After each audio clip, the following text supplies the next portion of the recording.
All right, so T minus 55 minutes pre-workout, and I've now entered my morning ritual, which consists of puttering around for an hour, drinking coffee, and also my hydration beverage. So, little training update.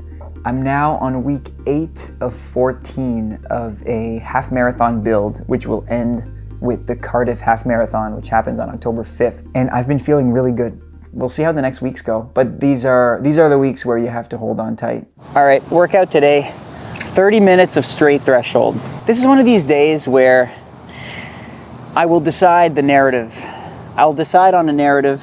I woke up this morning and was negative about many things, but it's all in the head. I know I'm fit. I've had like really good training weeks in Vienna, and so there's no reason why I can't nail these 30 minutes. So I'm calling myself out here, dive into the workout, not think about anything else, and get dialed in. So that's the plan. 30 minutes threshold, half marathon pace. I think right now is like 3:02 to 3:07 roughly.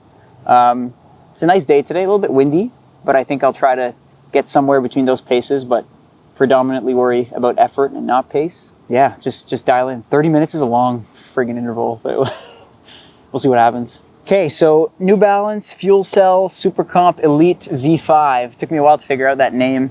They are, I can tell that they're maybe a little bit lighter and smaller than the V4s. I didn't really like the V4s. I found them too clunky. I think New Balance has something to prove with these shoes, if I'm being honest. A lot of other brands came out with like big, very different super shoes with new foams. This feels like a PEBA blend, like supercritical foam with a curved carbon plate. They feel fast on my feet.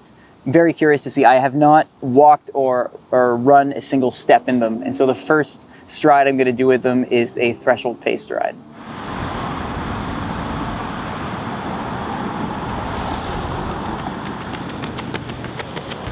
First impressions, they're fast. They put you onto your toes. They're still a little bit chunky, but they're powerful. Kind of more Alpha Fly than, say, Metaspeed, if you want to compare it to something else. I like them, comfortable. More comfortable than the V4s. The V4s grinded a bit on like the back of my feet by the end. I mean, we'll see how this goes as the workout progresses, but they feel comfortable from the start. Nice.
Oh my god, that was tough. Had the wind on the way back. Did not expect that. Threshold's supposed to be controlled. Probably went a little bit too quick. Okay, so 30 minutes, 3:02 average.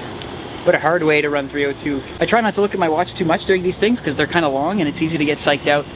But around the 10-minute mark, I looked at my watch and saw that I was going like 2:57s, 2:58s, which I know is like too fast for a threshold pace for me. I think there's a bit of wind, like a tailwind to start, so that helped me. And then the last couple kilometers I saw was going down to like 3:07, 3:08, 3:09, which like suggests that I probably went out a bit too hard for threshold because the end was hard. But the big picture is that like if I can run, you know, a 30-20 10K or equivalent in practice while working hard, but still in practice, that's good. Like I've never been here in a build. Let's take another 6 weeks, and who knows, maybe I can hold this for a half. Gotta take it day by day. The shoes were good. What I liked about them was that they prevented like the side-to-side motion. So that's when I get tired, I flail like on my inside and on my outsides of my feet. And these shoes helped like keep the feet straight, kind of like an Alpha Fly does. You know, they kind of feel like a Nike Alpha Fly. You don't get the wow factor that you would get with like one of the Puma Faster Nitro or the like Adidas Pro Evo. But these are good shoes, and they're better than the 4s. So that's a win for New Balance. How was the heel? Heel was good, no issues. No scraping. Like when I say it's scraped, like the 4s, after wearing them a few times, they started digging into my heel, like through the socks, which is hard to do. But no issues here whatsoever. So I think they made a better shoe here. Okay, we're back, showered, fed, hydrated. That was a good workout. This was probably the best workout of my season so far, where I feel like I should be 8 weeks out of 14. The shoe, let's do like a quick review of the New Balance FuelCell SuperComp Elite V5. I've been trying to do a hard workout or a run in shoes before looking at their specs now, because it helps me, I think, take in the experience of the shoe without being biased by how much it weighs or what the heel to toe drop is. And so I came into this workout completely blind around its specs. Now I've looked at the specs. The shoe is on paper, a very standard super shoe. So in terms of weight, it weighs about as much as an Alpha Fly. 7.6 ounces is super standard. Heel to toe drop, 8 millimeters. The stack height, 40. Many super shoes have these metrics. And so other brands in 2025 have released what I would call major overhauls to their super shoe lines. Let's call them hyper shoes. Adidas has done this with the Pro Evo 2 and even the 1. ASICS has done that with the Metaspeed Ray, and Puma has certainly done that with their Faststar Nitro Elite V3. This feels more like an update to the current super shoe for New Balance as opposed to a complete overhaul. I'm guessing that if anything, the complete overhaul is maybe a year or two away for them. But that's not to say that this shoe isn't good. It is quite a bit better than the V4. I liked it a whole lot more for a variety of reasons. It's like it had maybe 5 or 6 tiny little changes that have made the shoe overall a better product. So what's different between the 5 and the 4? So midsole is still a full PEBA, that's super responsive. Again, I go back to the Alpha Fly because that's how I feel the shoe feels on my feet. It's a full PEBA, no ATPU, responsive, not the lightest of foams, but one of the most effective foams for a 5K, 10K, even a marathon. So good midsole. The carbon plate is curved and a tiny bit stiffer than in the 4. And that I felt, along with the Rock Forward profile, it's a really aggressive shoe. It puts you onto your toes without doing so in an awkward way. And so I felt that with the carbon plate. This Energy Arc carbon plate they call is really good. The upper is probably the best update in my opinion because there was no rubbing around the heel like the V4 had done to me about a year ago, and just the upper in general feels really comfortable. It's a comfy shoe all around, and so really good upper. There's also a bit more tread on the 5 than on the 4. It might add a little bit of weight, but overall the shoe's a bit lighter, so I guess it doesn't matter so much. And I mean, a little bit of extra grip is never a bad thing, though I'm guessing most people will use this on the roads, which are minimally slippery. So the lugs aren't huge, they're just kind of there for a little bit of extra traction, so that's fine. Okay, let's rate the New Balance FuelCell SuperComp Elite V5. I'm really nailing that name. Okay, so let's start with design as usual. It's a good design. Like I just mentioned, a lot of little updates make the V5 much better than the V4. But I'm still being a little bit harsh on this shoe for design because we are seeing competing brands doing a whole lot more. I think 2025 has been the year of reinvention for a lot of brands like those that I just mentioned, and they've come to release a shoe that looks nothing like their previous versions. I don't think New Balance has gotten to that breakthrough, and so I need to be a little bit critical on design, even if as far as a classic super shoe goes, this is about as good as I think a brand can make a model like this. So it gets a 7.3. Next up is performance.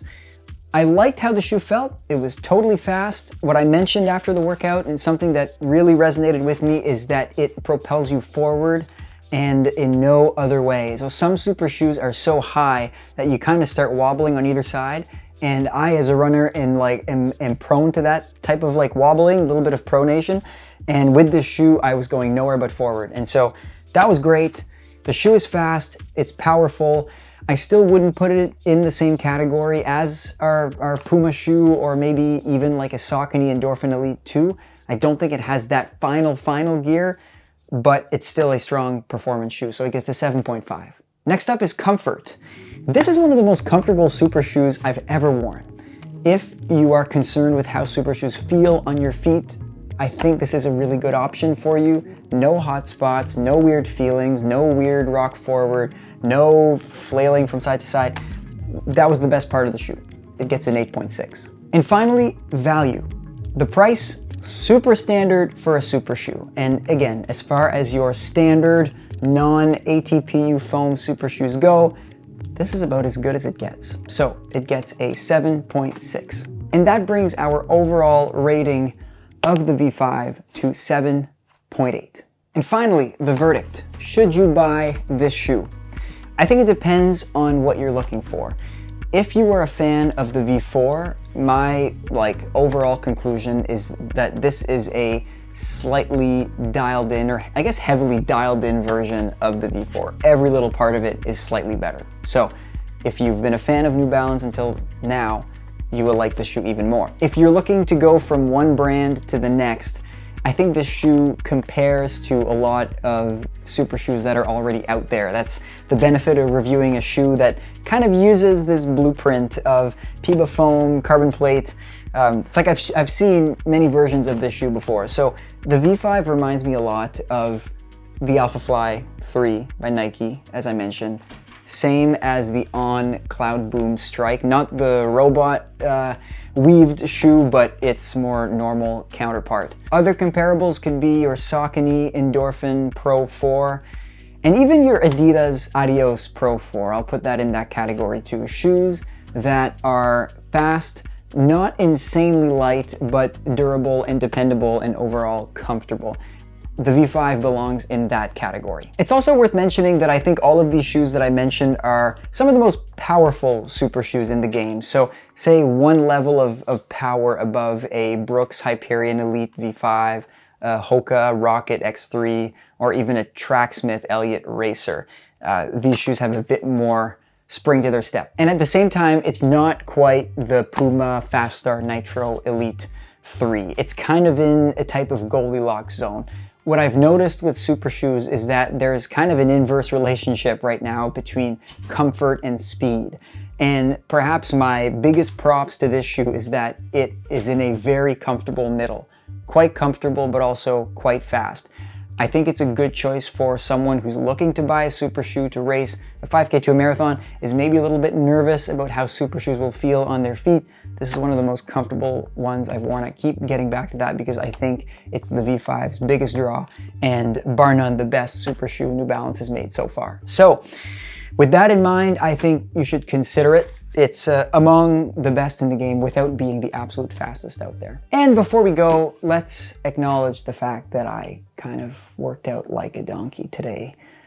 I started at a pace that was much faster than threshold and slowly crawled my way down the chronometer and finished with a lot of pain while licking my wounds. And so, hey, it happens to the best of us. Let me know what was your most lopsidedly paced workout, and I'll see if I can match you. Mine was not today. I've had much worse. I think, all things considered, today was okay, but it was far from evenly split. So show me your worst in the comments, and I will show you mine.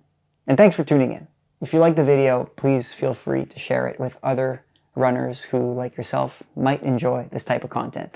Our goal is to connect with as many of you out there as possible so that we can keep talking about cool stuff in the running world, like shoes and poorly paced threshold workouts. Till next time.